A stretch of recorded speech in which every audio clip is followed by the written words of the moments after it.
Hi, நான் பண்ணுற எல்லா டிஷ்ஷும் நல்லா தான் வருது. ஆனால் இந்த மீன் மேக்கருக்கு எனக்கும் என்ன தான் ஒரு விரோதம் பகைன்னு எனக்கு சுத்தமாக புரியல. அதுக்கும் எனக்கும் ஒரு முட்டலும் மோதலுமாக தான் இருக்குது. என்ன கதைனா, இந்த மீன் மேக்கரை தண்ணியில் பாயில் பண்ணுறதுக்காக அடுப்பில் வச்சேன். அது என்ன பாயில் ஆகி ஓரளவு ஓகேவாக தான் வரணும். அது பாட்டுக்கு கொலன்னு வந்துருச்சு. என்ன பண்ணுறதுன்னு எனக்கு சுத்தமாக புரியல.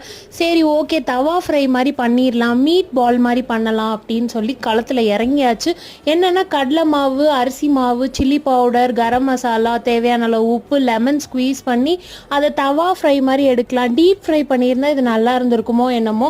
தவா ஃப்ரை பண்ணேன், இருந்தாலும் சூப்பராக தான் இருந்துச்சு. அந்த அவுட்டர் லைன் சூப்பராக இருந்துச்சு, இன்னர் லைன் உள்ளுக்குள்ளே மட்டும் ஏதோ லைட்டாக வேகாத மாதிரியே ஒரு ஃபீல்.